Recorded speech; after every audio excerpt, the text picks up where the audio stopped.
This is City Living, a series where I interview DJs and artists about the cities that they're from. For this first episode, I spoke with Ruf Dug, a collaborator of mine, as well as a DJ that you may know from his NTS show, a producer with a long list of credits, a label owner, and an all-around wonderful human being. I gave him a FaceTime a couple of weeks ago and we spoke a lot about the history of Manchester, the city that he's from, and we talked a lot about what's going on in the city right now. If you're from Manchester and you have any more tips, please leave some comments below. My name is Jameson Isaac and I make music as Pacific Coliseum, and this is my chat with Ruf Dug. Did you grow up there? Yeah, I was born in Stockport, which is part of Manchester. Yeah. So I'm born and bred. And have spent time in other places. I know that you lived in Australia for a little while as well, too, right? Yeah, so I lived in Australia for 8 years and lived in London for a little bit, a teeny bit, and a couple of other places. Yeah, I mean, Manchester is one of the very first industrial cities in the world. It's the birth, it's the home of the Industrial Revolution, the Western Industrial Revolution, at least. It was nothing really until the factories arrived. It was basically a crossroads. It was an old Roman settlement originally. We're famous for our rain, right? It rains here a lot. It's like, in that way, it's like the Seattle of the UK. I mean, it rains everywhere in the UK, but it rains in Manchester a lot. We always say that we're made of rain. That rain falling in the hills was really good because what it meant that the atmosphere was always quite moist, and that meant that the cotton could be spun without snapping. And that one geographical kind of little fact or quirk is the reason that all the mills kind of began, the cotton mills, which are your original factories. And so Manchester became the place where all the mills would send their goods to be sold. And then what you have, so the primary industry is the mill, where the cotton is spun, and then the secondary industry, if you like, almost, is like the garment industry and the clothing industry. And that's what springs up in Manchester. And that's where Manchester grows. And so it grows rapidly from the late 18th. Over the course of 100 years, it goes from a crossroads with a church to the world's first industrial city. And yeah, so when you say working class, it really is. The labour movement began here in the UK. Marx and Engels studied the mills in Manchester to do a lot of the work. That most of the research came from Manchester because it was the only place where you had this sort of industrial population. Yes, it's a working class city, but it's the working class city. It's where this all began, and this is why. And so then this is, I mean, I've said this a million times. So what you've got this giant working class population who would have been peasants a generation or two before. But they're still fucking peasants, man. They're working 14 hours a day from the age of 9 or whatever. It's awful. But they're together in large numbers, and they have, for the first time, a very basic level of education. Because you've got to be able to count, right? Or you've got to be able to, you got to have some degree of literacy or something, in order to work in the factories. Just enough to, but they got that, and so they got the building blocks to put together a cultural vocabulary. They're congregating in large numbers. They got a bit of free time, and so then you get the emergence of like some of the cornerstones of working class culture, certainly in the UK. So you get football, you get and you get pop music, and you get stuff like that. That type of mentality that you were talking about, is that mentality still something that is prevalent with a lot of people that are living in Manchester now? Yeah, I mean, it's psychogeographical, Jameson. It's not just in the people. It's in the dirt. It's in the bricks. It's just everywhere you look. Because, the city is a function of the Industrial Revolution. So the city was made for and by workers. And so just whether people are conscious to it or not is absolutely material. It's just soaked in everything. But, it's a it's a fiercely Labour area. Finally, there are 0 Conservative seats anywhere in the city. And most Mancunians are incredibly proud to be from, and I am as well. Yeah. Okay, so this brings me to something that I wanted to ask about, which is gentrification. How do you find that affects you? Are you bumping into that sort of stuff? Do you like... I'm part of the problem, Jameson. Okay. I am 1000% part of the problem. Yeah, I mean, Stockport, where I was born, is now the new Kreuzberg, allegedly, which is absolutely insane. Where I live in Stretford, I grew up a mile down the road in a place called Sale, which is ultra suburban. Sale's technically in Cheshire, not in Manchester, but it's in Manchester. And if you'd have told me 30 years ago that I'd be buying a house in Stretford and living there and be considering that as a good move and a successful move, I would never believed you, right? So yeah, I mean, it's happening. It's happening. What's happened is because London's got so expensive, and everyone, and so Manchester's now the second city, because spurred on by that initial move of the BBC to here and the relocation of a lot of the media industry.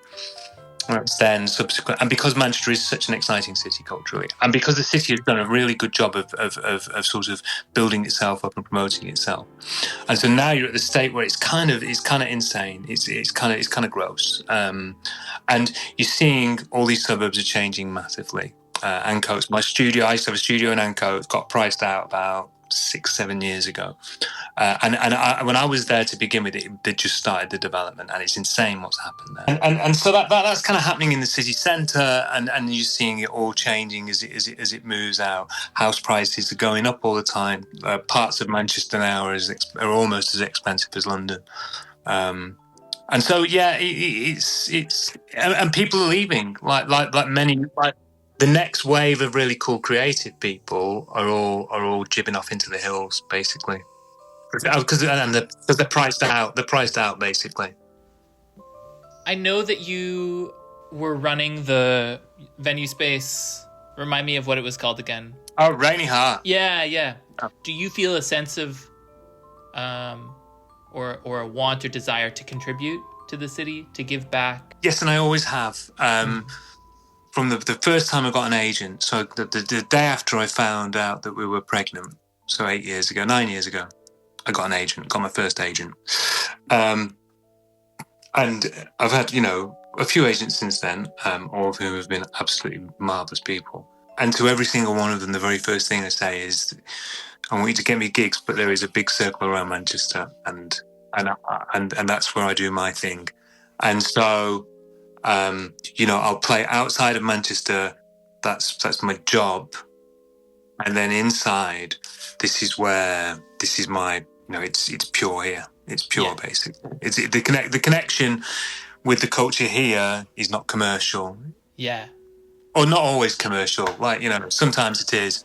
But this is my place where if my mate wants me to go and play at his cool little party in a spot and you can only give me bus fare, then I'm going to say yes. Yeah. And I'm going to say yes. I'm not going to say speak to my agent. Yeah. And if I want to put a party on the very next day, I'm going to do that. Yeah. And no one's going to stop me from that, because I entered this culture in a very DIY way, in putting parties and squat parties and things like that, and that free essence. Free as a concept, not as a absence of money. Yeah, is really fundamental to what I do, and I like it. Yeah, and also it is also about contributing to the culture here, rather than giving, rather than taking. I'll take from everywhere else in the world. Yeah, but here I give, definitely. That sounds so much like the ideology that you're describing of where the city comes from, is a DIY, we're going to do it ourselves mentality, which I love. Yeah. And I love that idea of looking out at the world and being like, that is work, that's commercial. But here it's about, how can we contribute? How can we come together? How can we help out a friend that's throwing a party, or vice versa? I think there's something really, really special about that. And it's necessary as well because, and especially because of the gentrification and because it is so difficult. So, you know, there are great grassroots organisations like Partisan that, you know, I will always do everything for and help. And, you know, and just to be able to, for that to be entirely my decision. Yeah. And it means that it's not a commercial one because I'm not commercially minded. I wanted to ask just like a couple of like super simple questions, but okay, cool. I come into the town for like 48 hours.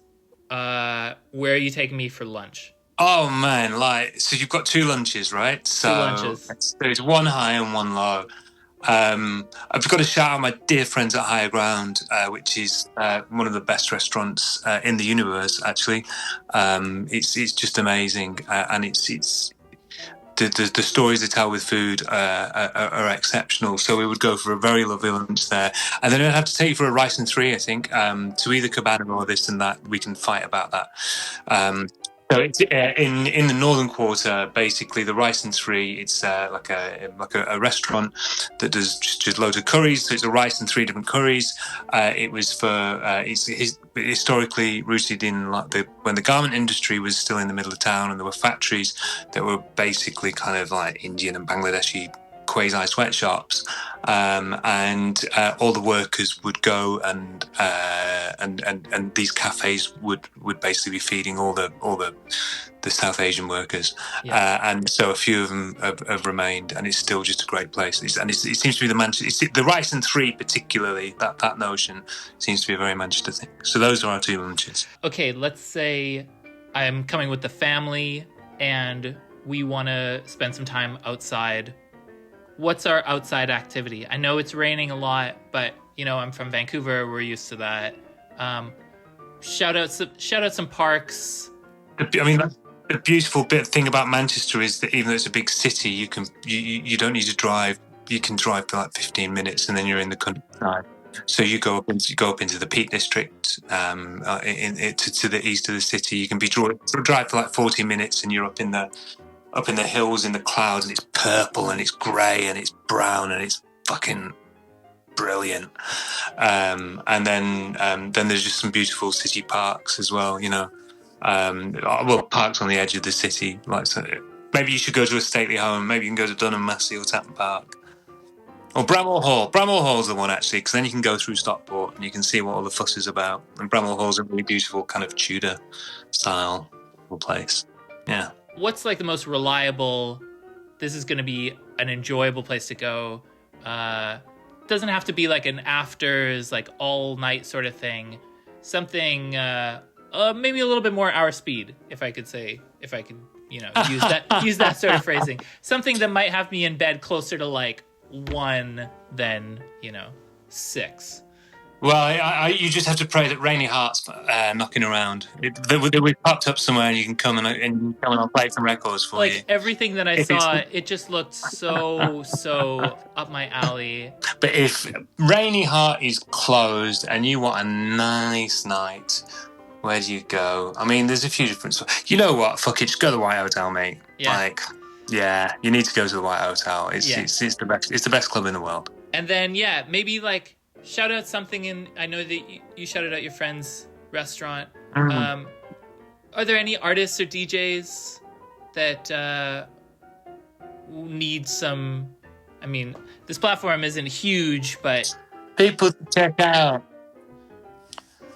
Oh, I mean, I really like... There's a crew called Nossa that are putting on interesting parties, and it's a couple, Hannah and Isaac, and they're both just the loveliest people.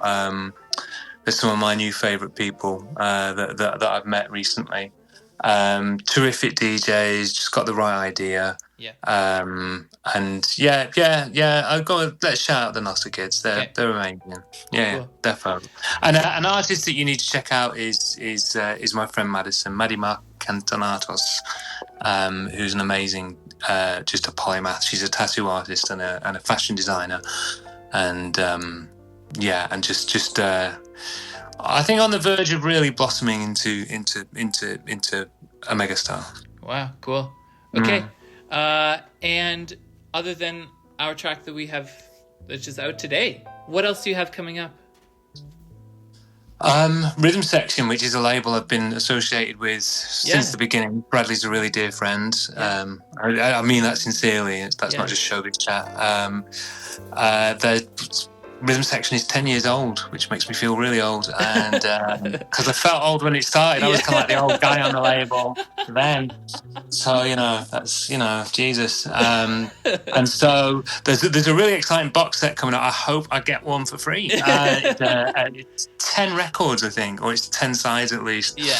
And so one of my tracks that I released on Rhythm Section, Down to It, as the committee, has been chosen as they picked like 10 tracks, one to represent each year. So they picked one of my tunes, which I'm very honoured about. Yeah, and I've also done a remix of a Wallace track as well. Oh yeah. From the record, yeah. And so I remix. Jimmy's also a really good friend. I got offered the Wallace tracks a long time ago, and I turned him down because it was too good. He said, "Can I put these out on Rough Cuts now?" I was like, "No, man, no, you really can't. You need to find a proper home for these." So it was a real. So when they asked me to remix a tune out of the catalogue, so I immediately had to pick one of his, but just for that reason. So yeah. So I think that's the next thing out after that. Okay, well, thank you so much for doing this, man. I really My pleasure. appreciate it. I love to talk. Shout out to Ruf Dug for the chat. Go check out his music. Definitely tune into his radio show on NTS. And if you get the time, go check out the collaborative single that we put out a couple weeks ago called City Living. We'll see you next time.